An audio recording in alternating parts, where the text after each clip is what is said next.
Hello my YouTube family, कैसे हैं आप सब। उम्मीद करती हूँ बहुत ही अच्छे हैं। आज हम क्लास 10 की केमिस्ट्री के बारे में बात करेंगे कि इसमें आप लोगों को क्या क्या पढ़ना है और इम्पोर्टेंट कैसे लगाएंगे। ठीक है, सबसे पहले बात करते हैं चैप्टर 1 के रासायनिक अभिक्रियाएं एवं समीकरण। तो इसमें आपको सबसे ज़्यादा इम्पोर्टेंट जो चीज़ है वो आप पढ़ेंगे मैग्नीशियम वाला धातु, और उसमें कैसा रंग देता है वो जलने के बाद। ठीक है, नेक्स्ट आपने इसमें ध्यान दीजिएगा कि इसके जो सूत्र हैं वो याद कर लेंगे। इसमें जो दिया हुआ है सूत्र मैग्नीशियम का वो याद कर लेंगे।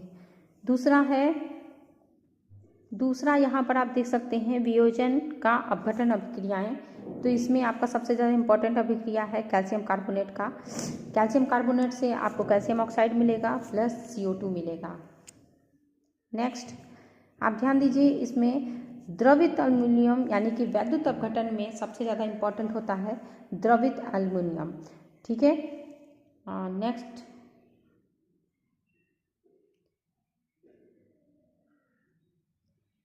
अगर हम बात करते हैं एकल विस्थापन अभिक्रियाओं की, तो इसमें आपका सबसे ज़्यादा इम्पॉर्टेंट है, एकल का मतलब अकेला, समझ ही रहे हैं।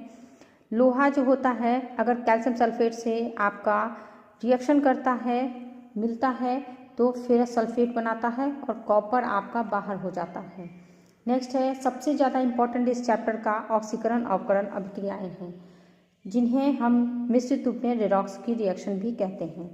ठीक है, इसमें अगर ऑक्सीकरण की बात करें तो ऑक्सीकरण में ऑक्सीजन जुड़ता है, और अवकरण की बात करें तो यहाँ पर आपका हाइड्रोजन जो है निकलता है।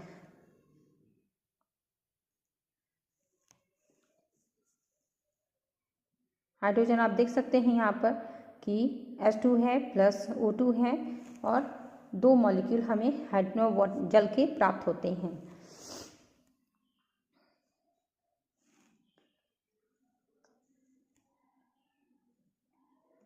इसमें सबसे ज़्यादा इम्पॉर्टेंट अब यहाँ पर हम आते हैं, अवकरण और ऑक्सीकरण की अभिक्रिया अलग से दी गई है। आप लोग इसको ज़रूर से ज़रूर याद कर लेंगे, ये आपके लिए ज़्यादा इम्पॉर्टेंट है। H2S है प्लस Cl2 और HCl आपको मिल जाता है, और सल्फर जो हो जाता है वो अलग हो जाता है। नेक्स्ट आपका जो है इम्पॉर्टेंट वो हो जाता है कि आप यहाँ पर कुछ दहनशील वस्तुएं, ये तो आपने क्लास 8 में भी पढ़ा हुआ है, तो दहनशील जो होती हैं वस्तुएं और कुछ अदहनीयशील होती हैं।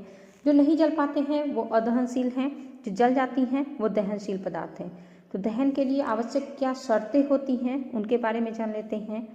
तो दहनशील पदार्थ जो होते हैं उपस्थित होना चाहिए, जैसे कि आपके पास जलने वाला पदार्थ होना चाहिए, केरोसिन हो गया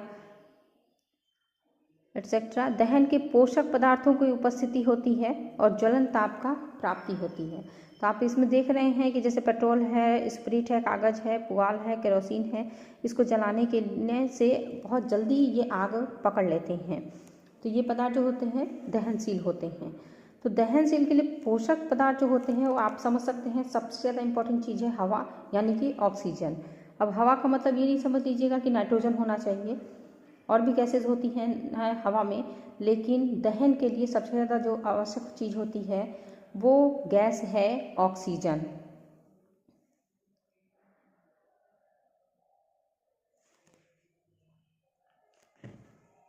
नेक्स्ट पेज पे आते हैं, तो आप मोमबत्ती के तीनों भाग जरूर याद कर लेंगे कि 3 कौन कौन से भाग होते हैं मोमबत्ती की लौ में।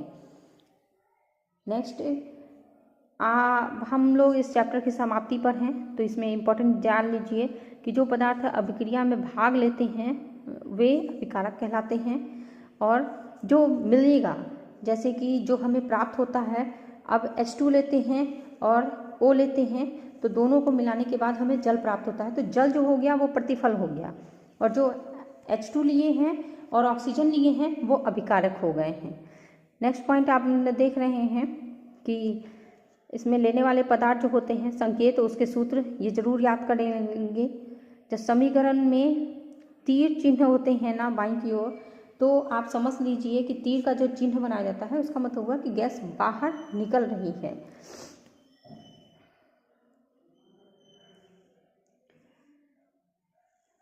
नेक्स्ट है मानव शरीर के में भोजन का जो पचन होता है वो अपचय अभिक्रिया की वजह से होता है।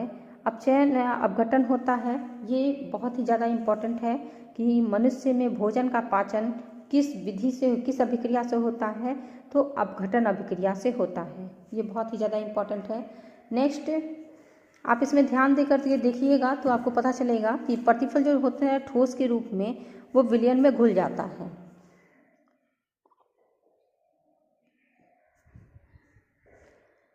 और यहाँ पर है अवशोषण होता है जिस भी रासायनिक अभिक्रिया का ऊष्मा का ऊर्जा। ऊष्मा ऊर्जा का मतलब हुआ जैसे सूर्य का ताप जो होता है वो हम अवशोषित करते हैं, वही चीज़ बताया गया है।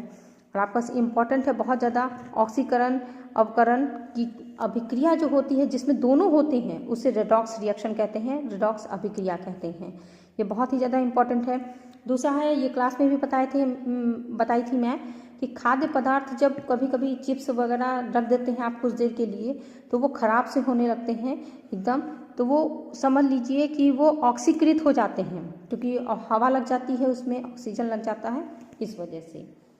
नेक्स्ट पेज पे आते हैं तो इसमें आप समझ लीजिए कि आप अम्ल वाले पेज में हैं तो इसमें संतरा और नींबू का रस यानी कि ये आपके लिए बहुत ज़्यादा इम्पॉर्टेंट है, वेरी वेरी इंपॉर्टेंट। इसमें से एक क्वेश्चन आना ही आना है कि टार्टरिक अम्ल, एसिडिक अम्ल या मौलिक अम्ल, सिट्रिक अम्ल किस में पाया जाता है, ये जरूर पूछा जाएगा।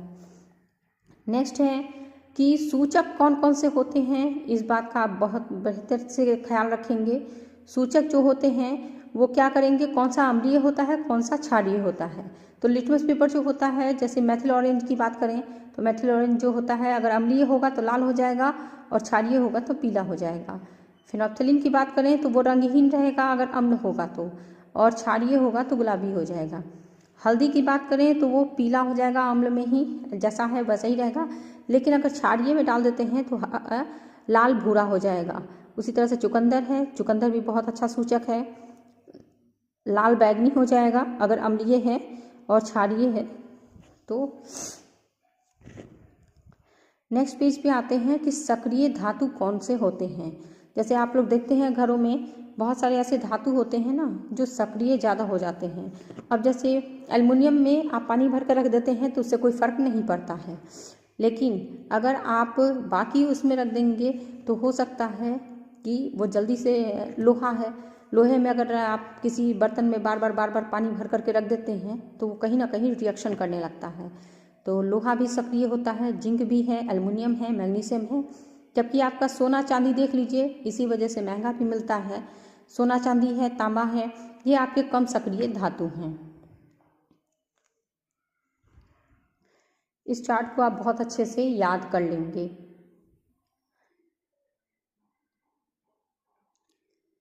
नेक्स्ट आप लोगों को मालूम है अगर 7 अगर पीएच है आपका तो ये उदासीन होता है जो कि जल का होता है। अगर 7 से ऊपर कितना भी बढ़ जाएंगे, 8, 9, 10, 11, 12, 20 जो भी बढ़ते जाती हैं तो वो क्षारीयता बढ़ती है। अगर 7 से कम हो रहा है, 6 है, 5 है, 4, 3, 2, 1, उसके बाद -1 हो जाएगा, -2 हो जाएगा, 0 जो भी है, तो वो समझ लीजिए कि अम्लीयता की ओर बढ़ती है।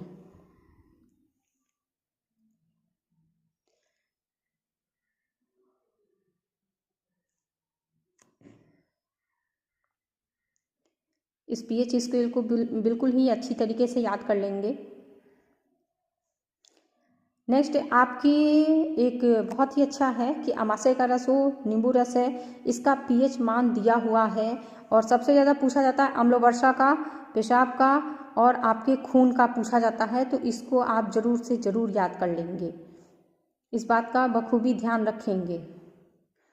चलिए अब लवण की बात कर लेते हैं। तो कुछ लवण ऐसे होते हैं जो आप जानते ही हैं। नमक सबसे ज़्यादा इम्पॉर्टेंट है, सोडियम क्लोराइड, और उसके बाद आता है व्यंजक चूर्ण, कास्टिक सोडा, NaOH, जिसको हम कहते हैं सोडियम हाइड्रोक्साइड। आप लोगों को बस इसका सूत्र ही याद करना है, बाकी इसमें दिमाग नहीं लगाना है। सूत्र याद कर लीजिए, आपके काम बन जाएंगे, क्वेश्चन बन जाएंगे। नेक्स्ट आपका आ जाता है सोडियम बाइकार्बोनेट, जिसमें NaHCO3 होता है। जिसे सोडियम हाइड्रोजन कार्बोनेट भी कहते हैं। ये खाने का सोडा होता है। खाने के सोडे में एक ही बात याद रखिएगा कि H जरूर जुड़ा रहता है, सोडियम बाइकार्बोनेट। इसका आप लोग जानते ही हैं, खाने का सोडा है तो कहाँ कहाँ पर इस्तेमाल कर सकते हैं। नेक्स्ट आ जाता है कास्टिक सोडा। कास्टिक सोडा यानी कि धोने वाला सोडा जो होता है उसे क्या कहते हैं, तो सोडियम कार्बोनेट कहते हैं, लेकिन इसके साथ में 10H2O जुड़ा रहता है, यानी कि जल की जो मात्रा होती है वो 10H2O होती है। और धोने का सोडा जो होता है वो डिटर्जेंट, यानी कि हमें ज़्यादातर कपड़ों वगैरह को धोने में काम आता है। कांच का कागज़, साबुन आदि के उत्पादन में भी इसका उपयोग किया जाता है। ये इम्पॉर्टेंट है कि कांच का कभी कभी आ जाता है कि कांच और कागज़ बनाने में किसका उपयोग किया जाता है, तो वो है सोडियम कार्बोनेट। नेक्स्ट आपके पास आ जाता है विरंजक चूर्ण, जिसका बहुत ज़्यादा सूत्र पूछा जाता है, CaOCl2। इसमें कैल्शियम आप देख सकते हैं कि दो अलग अलग कैल्शियम क्लोरीन लिखा हुआ है। आप इनको एक साथ भी लिख सकते हैं, CaOCl2 बना करके, दोनों क्लोरीन एक साथ आ जाएगा। और ब्लीचिंग जो होती है, ब्लीचिंग बहुत चीज़ में इस्तेमाल की जाती है। नेक्स्ट जो होता है हमारा POP है, यानी कि plaster of Paris. Plaster of Paris जो होता है उसमें हाफ H2O होता है, कैल्शियम सल्फेट होता है और हाफ H2O होता है।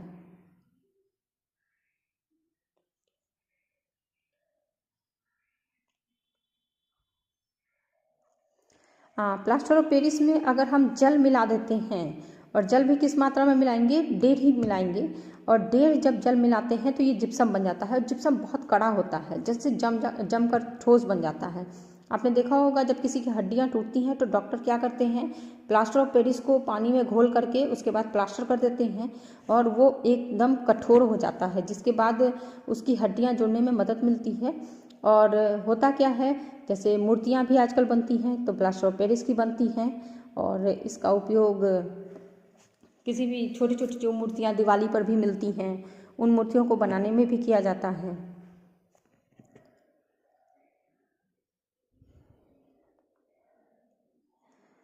नेक्स्ट पेज पे चलते हैं, इसके ये भी चैप्टर अब ख़त्म होने वाला है। तो लिटमस जो है एक थैलोफाइटा वर्ग का है लाइकेन, जो हमने पढ़ाया था क्लासरूम में। आप ध्यान रखिएगा, लाइकेन जो कवक और शैवाल से मिल करके बनता है, ये भी एक प्रकार का सूचक है जो उसमें से निकाला जाता है, जो बैंगनी रंग का होता है।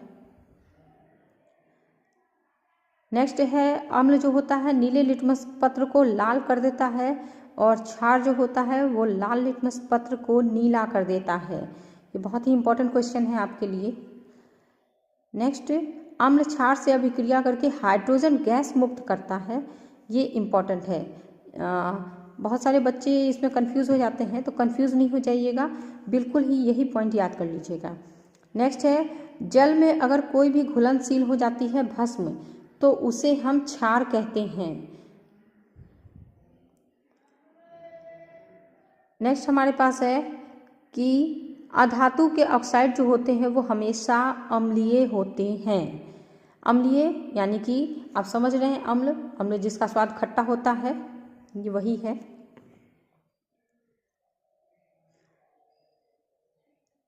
नेक्स्ट पॉइंट पे आते हैं। नेक्स्ट पॉइंट में है कि pH अगर आप जान ही रहे हैं, pH अगर 7 होगा तो उदासीन होगा, 7 से ज़्यादा होगा तो वो क्षारीय माध्यम में होगा, और क्षारीय विलयन होगा 7 से कम होगा तो वो आपका अम्लीय माध्यम में होगा। और हमारे देश में 95% जो है साधारण नमक समुद्री जल से प्राप्त किया जाता है। ये बात तो सभी को पता होगी, समुद्र से ही नमक को प्राप्त किया जाता है, जिसका सूत्र होता है NaCl, सोडियम क्लोराइड।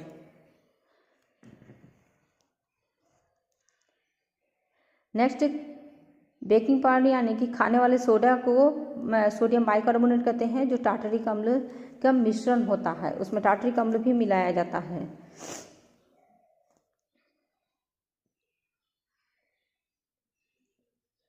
नेक्स्ट है जल जो होता है अस्थाई खारापन, अगर उसमें है खारापन ज़्यादा हो गया है तो सोडियम कार्बोनेट इस्तेमाल करके उसके खारेपन को हम लोग दूर कर सकते हैं।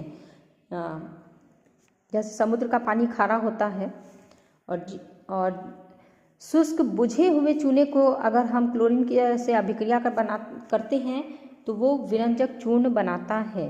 इसी प्रकार से जिप्सम जो होता है, जिप्सम 2H2O होता है और प्लास्टर ऑफ पेरिस में 1/2 H2O होता है। बाकी फॉर्मूला सूत्र जो है वो एक जैसा ही है, कैल्शियम सल्फेट।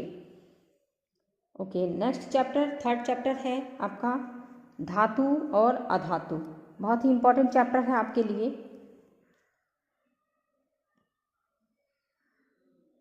थोड़ा ध्यान देंगे, धातु और अधातु चैप्टर आपके लिए बहुत ज़्यादा इम्पॉर्टेंट है।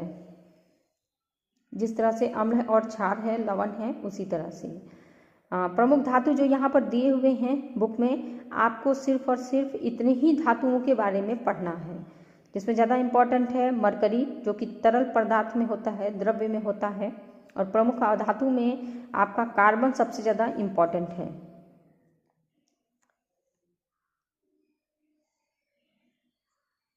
नेक्स्ट, आप लोगों ने ये पीरियोडिक टेबल यानी कि आवर्त सारणी पढ़ी है, थोड़ा इसे भी देख करके ही जाएंगे। कम से कम N और S और P ग्रुप के धातुओं को, धातुओं के कुछ धातुओं के यहाँ पर संकेत दिए हुए हैं जो जल के साथ मंद अभिक्रिया करते हैं और जल के साथ तीव्रता से अभिक्रिया करते हैं। तो तीव्रता से जो अभिक्रिया करते हैं, अब जैसे नमक आप घोल रहे हैं तो उसमें सोडियम होता है तो वो जल्दी घुल जाता है पानी में। जल के साथ उसकी अभिक्रिया क्या हो गई, तीव्र हो गई। लेकिन आप अगर लोहा घोलिएगा जल में तो उतनी जल्दी नहीं घुलता है। तो ये हो गया कि जल के साथ उसकी मंद अभिक्रिया होती है। तो वो क्या होता है, ये सारी चीज़ें अम्ल के साथ में क्या करते हैं, ये भी मंद क्रिया होती है। जबकि अम्ल के साथ अगर इनका भी ऊपर जो जल में घुल जाते हैं, उनको अगर H2 निष्कासन करके दिया जाए तो वो बहुत जल्दी अभिक्रिया कर लेते हैं। इस चार्ट को भी आप बहुत अच्छे से याद करके जाएंगे, आपको बहुत काम आएगा। नेक्स्ट है बहुत ज़्यादा इम्पोर्टेंट कि यहाँ पर एक अधातु वाला दिया हुआ है, सिर्फ अधातु में सल्फर, ग्रेफाइट और हीरा और सफ़ेद फास्फोरस, इन तीनों को याद करना है। इनके घनत्व तो याद कर लीजिए, बेहतर रहेगा आपके लिए, क्योंकि इसमें से भी एक क्वेश्चन हो सकता है, आ जाए ऑब्जेक्टिव्स में भी। नेक्स्ट है आप लोगों को यहाँ पर अधातु आपके पास ज़्यादा नहीं पढ़ने हैं। यहाँ आप देख सकते हैं धातु और अधातु में अंतर। तो धातु और अधातु में जो अंतर दिख रहा है आपको, यहाँ आप देख सकते हैं धातु और अधातु में अंतर बहुत ही ज़्यादा इम्पॉर्टेंट है। भौतिक गुण कैसे होते हैं धातु के और अधातु के, आप समझ सकते हैं कि विशेष प्रकार की चमक होती है। जैसे तांबा हो गया, उसकी अलग ही चमक है, वो लाल रंग का दिखता है। सोना हो गया, पीला रंग का दिखता है। इसी तरह से आप चांदी को देखिए तो वो सफ़ेद रंग की दिखती है। जबकि अधातु में कोई भी चमक नहीं होती है। अपवाद में सिर्फ और सिर्फ आयोडीन है और ग्रेफाइट है। अपवाद आप जरूर याद करके जाएंगे। नेक्स्ट है धातु ऊष्मा देते हैं और इसमें ऊष्मा की कोई बात ही नहीं होती है, क्योंकि उस तरह से धातु है नहीं। लेकिन सुचालक होता है सिर्फ और सिर्फ ग्रेफाइट, जो हमने क्लासरूम में आपको पेंसिल के साथ में दिखाया भी था कि दोनों कॉर्नर को अगर छील देते हैं तो उसके बाद आप उससे बल्ब भी जला सकते हैं। इसका मतलब है कि विद्युत उसमें पास होती है और विद्युत का सुचालक होता है।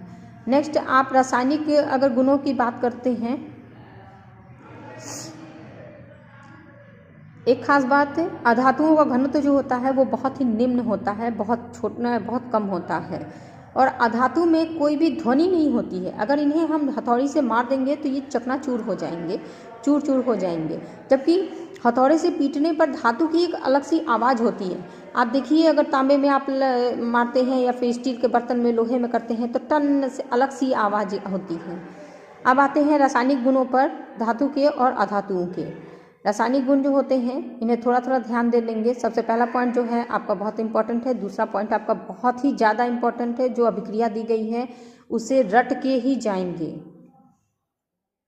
नेक्स्ट है आपका कि अधातु जो होती है हाइड्रोजन के साथ अगर संयोग करता है तो संयोग करने के बाद ग्रेफाइट हाइड्राइड बनाता है। हाइड्राइड यानी कि NH3, PH3, H2O, H2S ये सब। और अधातुएं जो होती हैं ऑक्सीकारक होती हैं, अपवाद में सिर्फ और सिर्फ कार्बन है। इस अपवाद को जरूर याद कर लेंगे, ये आपके लिए बेहद इम्पॉर्टेंट है। नेक्स्ट एक यहाँ पर बहुत ही अच्छा चार्ट दिया हुआ है, सारणी 3.10। कुछ वैद्युत संयोजक होते हैं। वैद्युत संयोजक का मतलब हो गया कि ये टूटेंगे तो किस आयन में होंगे, प्लस में होंगे कि माइनस में होंगे, इसको जरूर पढ़ करके जाएंगे आप लोग। और सबसे इम्पोर्टेंट इसमें ध्यान दीजिएगा कि सोडियम का जो होता है वो प्लस होता है और सिंगल होता है, यानी कि एक आयन होगा, कभी भी किसी के साथ भी टूटेगा। और कैल्शियम जो होता है वो 2 आयन में टूटता है हमेशा, यानी कि कैल्शियम +2 ही होगा और सोडियम कभी भी होगा तो वो +1 में ही आएगा, वो किसी के साथ भी टूट रहा हो। यहाँ पर आप देख भी सकते हैं कैल्शियम +2 में टूट रहा है और Cl जो है वो माइनस में टूटेगा, किसी के साथ भी हो। यहाँ पर +2 में है कैल्शियम और यहाँ आप देख सकते हैं कि सोडियम जो है वो +1 में है। इसके आयन हमेशा किसी के साथ भी रिएक्शन होगा तो +1 रहेगा।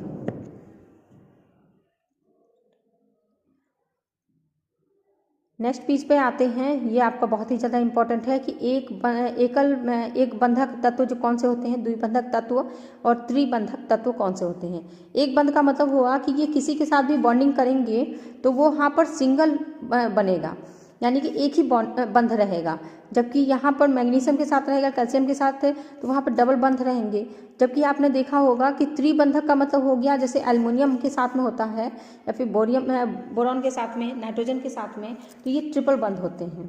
यहाँ एक सारणी दी गई है आपको 3.12, बहुत ही ज़्यादा इम्पॉर्टेंट है। इन सारे सूत्रों को आप याद कर लेंगे, बिल्कुल से ही याद कर लेंगे। इसमें आपका मीथेन है,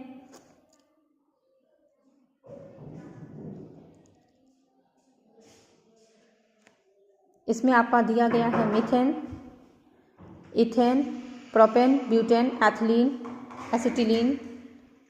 एसिटिलीन और जल है, अमोनिया है, कार्बन डाइऑक्साइड है, हाइड्रोजन क्लोराइड है, यानी कि HCl। ये आपका चार्ट जो है बहुत ज़्यादा इम्पॉर्टेंट है, इसको आप पूरा का पूरा चार्ट याद करके ही जाएंगे।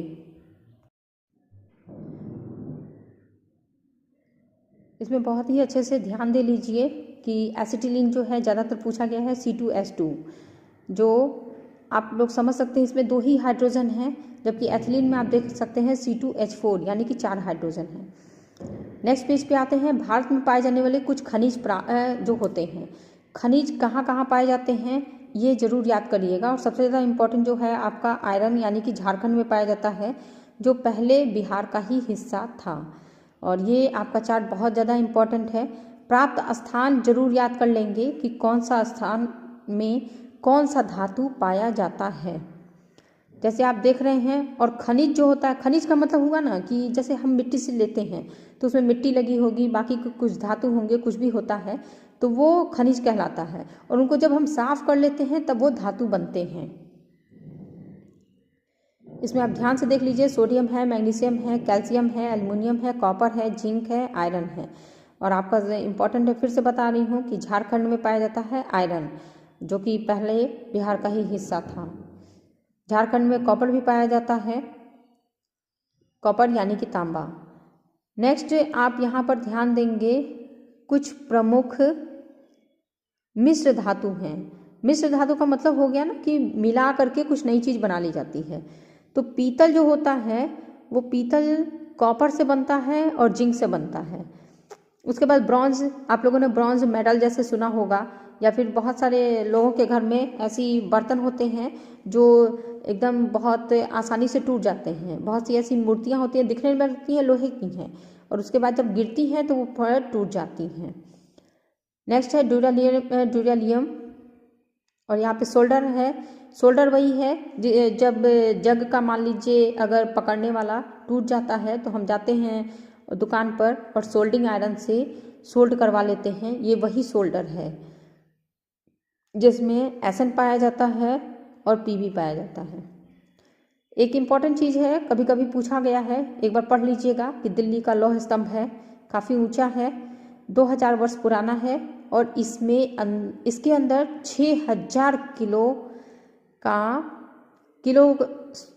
लोहा लगा हुआ है, जो आज भी उसी अवस्था में है। इसमें कभी भी जंग नहीं लगता है और ये 8 मीटर ऊंचाई पर है। 8 मीटर ऊंचा है, काफ़ी लंबा हो गया।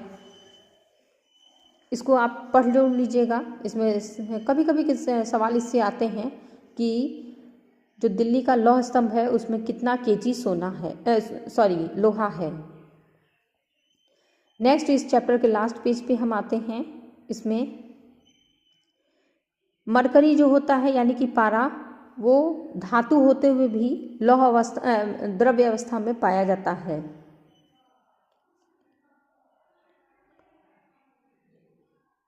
धातु के ऑक्साइड जो होते हैं वो अम्लीय होते हैं, ये चीज़ याद रखिएगा। जैसे कि एल्युमिनियम ऑक्साइड और जिंक ऑक्साइड,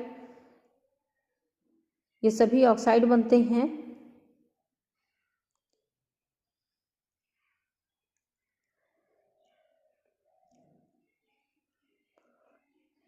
नेक्स्ट आपका ये पॉइंट बहुत ज़्यादा इम्पॉर्टेंट है कि वैद्युत संयोजक जो होता है उससे क्या करते हैं कि विशेष टाइप, जैसे कोई भी हमारे पास ऑप्शन नहीं बचता है तब हम वैद्युत अपघटन संयोजक करते हैं।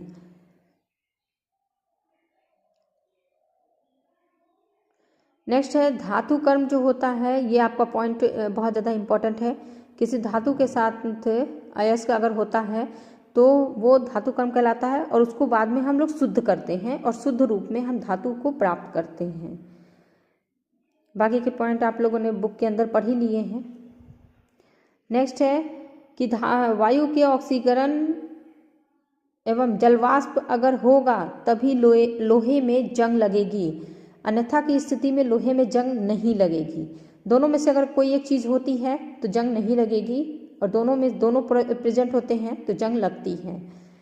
अधातुएं जो होती हैं वो ऑक्सीजन से संयोग करके अम्लीय बनाती हैं। ये बात बहुत ज़्यादा इम्पॉर्टेंट है और इस चीज़ को आप लोग बहुत ही अच्छे से पढ़ लेंगे, याद कर लेंगे।